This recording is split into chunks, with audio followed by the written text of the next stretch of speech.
Assalamualaikum warahmatullahi wabarakatuh. Perkenalkan, nama saya Aulia Syafira dengan NIM 2023 1023 03 11 014. Nah, di kesempatan kali ini saya akan mempresentasikan dan menjelaskan mengenai apa itu fikih air atau yang biasa disebut dengan toharoh.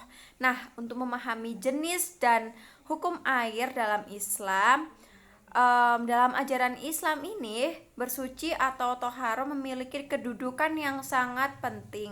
Bersuci bukan hanya sebatas kebersihan fisik, melainkan juga merupakan syarat syah untuk melaksanakan ibadah seperti sholat, mengaji, dan sebagainya.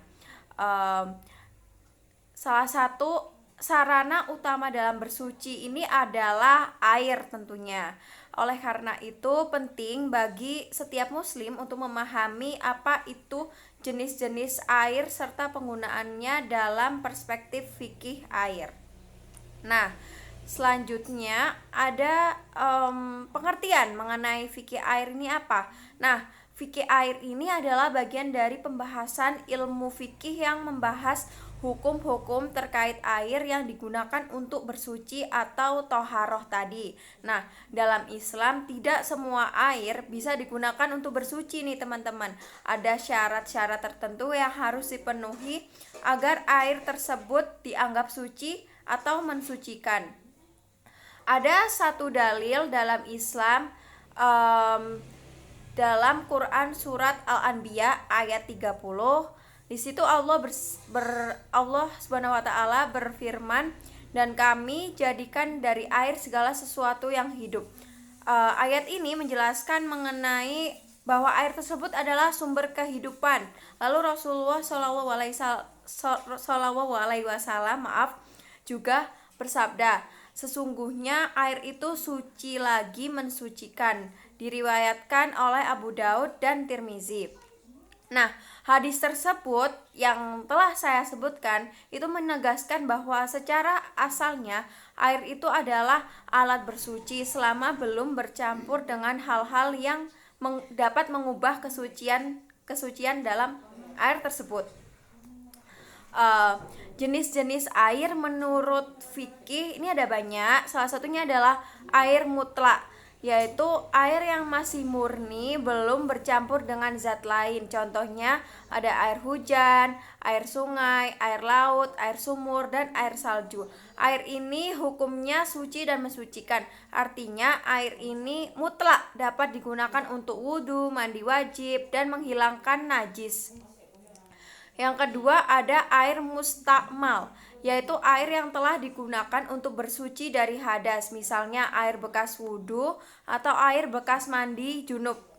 Menurut mayoritas ulama, air mustakmal ini tetap suci, namun tidak mensucikan, sehingga tidak bisa digunakan lagi untuk bersuci.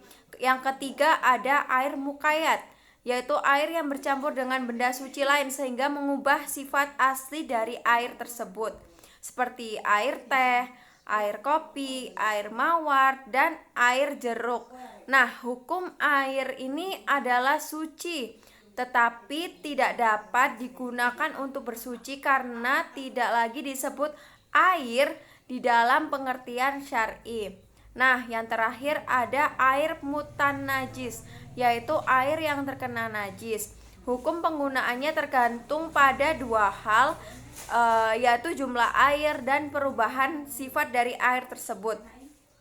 Jika air kurang dari 2 kuloh atau sekitar 270 liter dan terkena najis, maka otomatis najis. Jika lebih dari 2 kuloh, maka baru dihukumi najis jika berubah warna, bau, atau rasanya karena najis tersebut. Selanjutnya, hukum penggunaan air.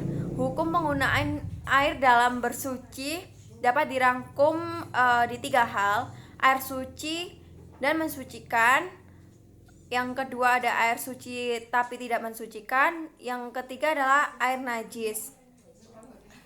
Penerapan dalam kehidupan sehari-harinya ini bagaimana?